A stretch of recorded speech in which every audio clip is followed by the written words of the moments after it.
Salut les amis! Aïe aïe aïe, la vérité les gars, est-ce que c'est une si grande surprise? Ça s'est passé exactement comme prévu, on en parlait tout à l'heure, match où l'OM, tu vas avoir le sentiment à la fin qu'il y avait la place, mais qui se fait punir quoi. Enfin franchement c'était tellement prévisible, parce que Tottenham tu sais que s'il se qualifiait, ça allait être un match un peu comme ça. Et tu sentais que Tottenham allait se qualifier quoi. Le truc c'est que ouais franchement le scénario du match il était lisible de ouf. Je trouve qu'il était lisible du ouf. En tout cas moi c'est exactement la manière dont le Tottenham allait se qualifier, du coup bah l'OM allait se faire éliminer, je m'attendais à un délire comme ça. 94-35 quand même. Quoi? Mais non mais on parle pas du 2-1, même match nul, Tottenham était qualifié et Marseille était éliminé. Bon là c'est pire parce que tu finis 4ème. Avec le but à la fin, bon au final t'es même pas en Europa. C'est dommage, hein. Après encore une fois la première mi-temps tu sens que l'OM, tu sais je sais pas comment vous dire ça mais c'est toujours plus facile, tu sais quand t'as le cul entre deux chaises à savoir qu'un nul te qualifie, tu sais en plus Tottenham on sait qu'ils aiment attendre etc. Mais du coup ils peuvent déjouer complètement et on l'a vu en première mi-temps et ça a profité à l'OM qui a joué le coup à fond et donc a été récompensé au passage. Mbemba, souvent décisif en tout cas même en termes de stats et tout. Il n'y a pas grand chose à dire, parce que pareil, son but, il est quand même pas mal. Lui, il aura fait beaucoup de bien. Après, le truc, c'est que bah t'as peut-être laissé pas mal d'influence en première mi-temps. Et le truc, c'est que bah à la mi-temps, oui, tu mènes, mais Tottenham n'a plus de calcul, n'a plus de questions à se poser. Tottenham éliminé à la mi-temps, du coup tu le sens dès le début de la deuxième mi-temps, bah peut-être que Marseille, il paye un peu la première mi-temps parce qu'il y a eu une grosse débauche d'énergie, etc. Et de l'autre côté, t'as Tottenham qui a plus de questions à se poser et qui pour le coup se met à jouer. Parce qu'on aime dire que Tottenham est une équipe dégueulasse à voir ce que tu veux, c'est souvent le cas. Souvent, c'est pas beau à voir jouer, pas de souci, on est tous d'accord là-dessus. Mais on sait qu'il y a des joueurs de qualité et quand ils se mettent à jouer, ils sont capables aussi de faire 2-3 trucs, tu vois. Et du coup, on l'a vu dès le début de la deuxième mi-temps où Tottenham sortait plus, jouait plus, forcément prenait plus de risques parce que bah, le résultat, ils avaient besoin de marquer. Et franchement, en peu de trucs, tu sentais qu'ils mettaient en galère Marseille, quoi. Ils mettaient en galère Marseille et donc, bah, c'est là où ça a capitalisé assez vite, quoi. Parce qu'il y a l'action, je crois, de Kane, ouais, qui est pas loin de marquer aussi, juste avant. Et puis après, bon, bah, t'as la tête de l'anglais, quoi. Eh, les gars, par contre, côté Tottenham, les gars, Bentancur, énormément d'activité. Kane, la deuxième mi-temps de Kane, elle est extraordinaire. Parce que putain, qu'est-ce qu'il a comme ballon où il doit conserver le ballon, temporiser, lancer les mecs dans le bon tempo. Il fait un bien de ouf. Højbjerg, pareil. Perisic, les gars, mais Perisic. Lui, à chaque fois, de toute façon, c'est un mec qui déçoit jamais défensivement. Tout ce qu'il fait, c'est propre. C'est un chien de la casse.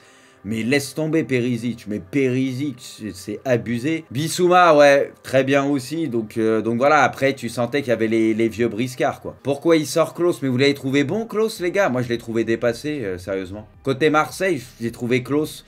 Tu sais, il prenait pas de risque ou quoi, je le trouvais en dehors du match, un peu dépassé. C'était très compliqué pour lui, il faut être honnête. Moi, je l'ai trouvé un peu dépassé. Tu sais, il prenait pas trop de prise de risque, etc. Tu sentais que c'était compliqué, tu vois, il accusait le coup par moment. Franchement, les gars, moi, je trouve, en tout cas, et ça fait depuis quelques temps, il y a toujours Mbemba où, voilà, bon, en plus, il apporte offensivement ce que tu veux. Bon, des fois, défensivement, ça n'a pas toujours été simple, mais il fait quand même le taf. À un moment, il fait un retour défensif incroyable et tout.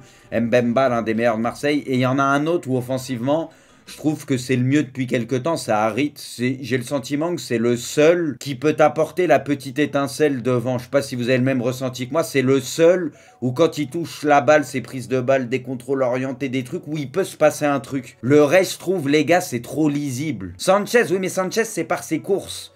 Par ses courses, son activité, il a fait des trucs. Tu vois, notamment en première mi-temps, il était souvent trouvé et tout. Mais Sanchez, je trouve, c'était... Tu sais, l'étincelle, le côté créatif, c'est vraiment Harit qui te l'apporte. Après lui, Sanchez, c'est plus par le côté appel de balle, machin. Oui, parfois, bah forcément, il va créer des espaces et ce genre de choses, tu vois. Ça manque trop de créativité. Et bah c'est là où on en revient. Ouais, Payet...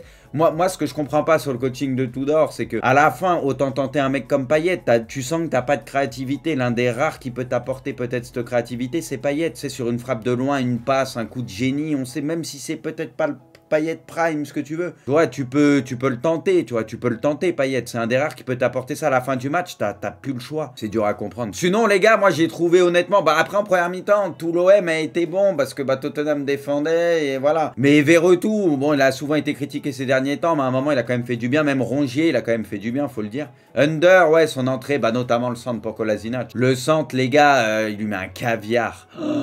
Moi, je la voyais dedans, Moi, franchement, je la voyais dedans. Ouais, bah ouais, non mais Kolasinac, putain, en plus, ces têtes-là, normalement, tu sais, c'est un parpaing que t'envoies dans les buts. Au pire, il y a le rebond, et tu sais, c'est trop dur pour le goal. Ça, c'est trop dur pour le goal à défendre si c'est cadré et tout. Les gars, c'est pas une équipe très belle à voir jouer. De là à dire qu'ils soient nuls, les gars, non. Vous avez vu la qualité des joueurs qu'il y a. Ils sont capables un peu de tout faire aussi, tu vois. Bien sûr qu'en termes de jeu, c'est très pauvre. Ça, je vous rejoins. Mais il y a des joueurs, il y a des putains de joueurs quand même. On peut dire ce qu'on veut. Il y a des joueurs de qualité, les gars, faut doser. Ça a été souvent stérile. L'OM en première mi-temps, oui, parce qu'il y avait quasi qu'une équipe sur le terrain. Mais au final, tu te crées pas sans occasion de but, tu vois.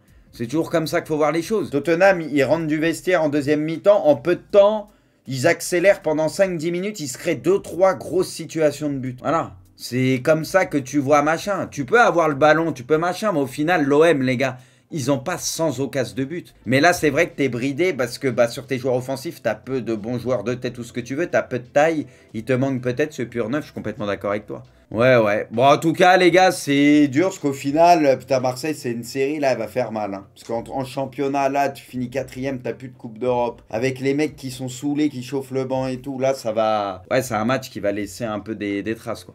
Porto termine à la première place de son groupe. Et Porto, les gars, ils ont quand même fait, par contre, une giga remontada. Hein. T'as le classement, il est lunaire, les gars. Bruges, deuxième. Que Porto se qualifie, mais c'est vrai que Bruges...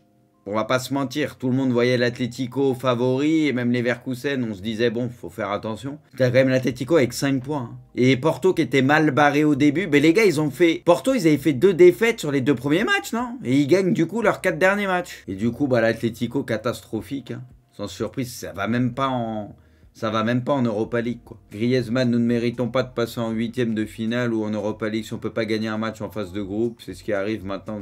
Voilà, bon, il a raison, il a tout dit. Hein. But de Kolo Muani, là, c'est le football qui triomphait, les gars. C'est un crack, les gars. J'insiste sur Kolo Muani, je vous en parle à chaque fois. Je sais pas jusqu'où il ira, les gars, tranquille. Je dis pas que c'est un top attaquant mondial, mais c'est un vrai bon attaquant. Il a tout, les gars. Il a la vitesse, la technique, il peut avoir du sang-froid, il va progresser encore devant le but. Franchement, les gars, et en plus, il est grand. Donc, il peut être ultra complet. Et là, Non, mais les gars, c'est un vrai bon joueur. Je vous le disais déjà à Nantes, il était facile, la vérité. Je vous le disais, il a le niveau au-dessus, il n'y a pas de souci. Et du coup, son plan de carrière d'aller en Allemagne se montrer pour peut-être finir en PL ou quoi, c'est ce qui arrivera, je vous l'avais dit. Ça va arriver très vite. Plus, il peut jouer côté, il peut jouer devant et tout. Il est complet. Il faudra voir comment il va continuer à progresser. Mais pour la Coupe du Monde, il va être dans la balance. Ouais, il va être dans la balance. Alors peut-être il y sera pas, mais il sera dans la balance. En sachant que c'est une liste élargie cette année. Choupo est dans une forme exceptionnelle. Et oui. Il va mettre ses 25 pions. S'il est titulaire jusqu'à la fin de saison, il joue autant. Il va mettre ses 25 pions au calme, tranquille. Terminé, victoire des Blaugrana qui poursuivent. Les gars, est-ce qu'il y a eu des supporters, les gars barcelonais, qui ont eu la chance, enfin, qui ont eu, pas la chance, mais qui ont eu la foi de regarder ce match, les gars, je vous pose la question. Bah non, mais les gars, c'est dur, mais c'est comme ça. Hein. Après, les gars, au moins, ils sont en Europa League. Hein. Non, mais vraiment, ils sont en Europa League. Ils ont le championnat à jouer, l'Europa League. Bon, voilà, c'est sûr que c'est pas ce qu'ils attendaient, mais toute la saison n'est pas finie pour le Barça. Faut dire les choses, les gars. Si à la fin de saison, ils prennent soit l'Europa ou soit le championnat, les gars, au final, ça sera pas une saison ratée. Vous voyez ce que je veux dire? Victoire du Bayern qui a littéralement dévoré tous ses adversaires dans son groupe, c'est victoire. Après, bon, on a vu que le résumé, les gars, avant, mais bon, entre c'est Mané hein, qui fait la main, t'as Lautaro qui manque un truc de fou et tout, il y avait moyen. Après, oui, ils font 6 sur 6, mais ce match-là, t'as le sentiment que, bon, l'Inter aurait peut-être dû ouvrir le score. Bah, après, c'est sûr qu'ils s'amusent en phase de poule. Après, les poules, des fois, c'est un peu plus compliqué à un moment donné, mais en phase de poule, ils s'amusent. Enfin, l'OM est éliminé de toute compétition européenne. Mais elle va faire mal, là. Franchement, les gars, cette avant-Coupe du Monde pour l'OM, en championnat, les résultats qui sont vraiment pas fous, ils font du surplace, élimination, ça fait très mal, quand même. Ça fait très mal. Franchement, mentalement, là, c'est chaud. Qualifié pour les 8e de finale. Ah, il manque 2 équipes, les gars. Il manque... bah, en fait, c'est dans le groupe du Milan. Donc, ça pourra être Milan, ça pourra être Salzbourg. Bah, ça peut même être... Ah non, ça peut plus être Zagreb, je crois. Zagreb, c'est fini. Donc, Milan ou Salzbourg, ou Shakhtar et Leipzig. C'est les 4 équipes encore qui peuvent se qualifier. Classement final du groupe des Tottenham 11 points, Francfort 10 points, Sporting 7 points, OM 6 points. C'était un beau groupe, en tout cas, les gars. On est d'accord que c'est le groupe de la Ligue des Champions. En tout cas, le groupe où il s'est passé le plus de choses, où tout le monde pouvait se qualifier jusqu'à la fin. C'était le groupe le plus kiffant à suivre, quoi.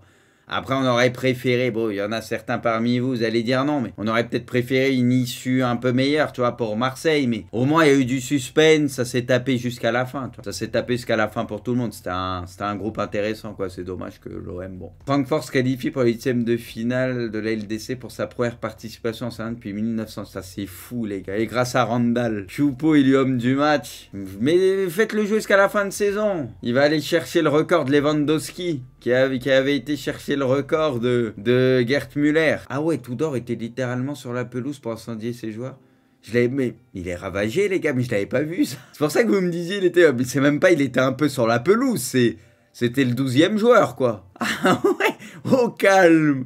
Les gars, on est en district, là, carrément. Le PSG est désormais la seule équipe encore invaincue du top 5 européen cette saison. C'est vrai. Kessie souffrirait d'une déchirure du biceps fémoral de la jambe gauche. Il est question de 6 semaines d'absence. Ah ouais, bon, de toute façon, lui, Kessie, avec le peu qu'il joue, tout ce que tu veux, lui, c'est...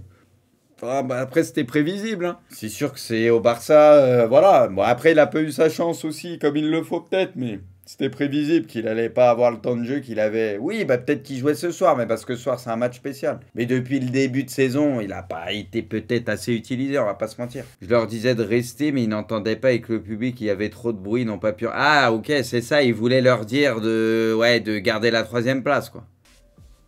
Randall Taher 9, les gars.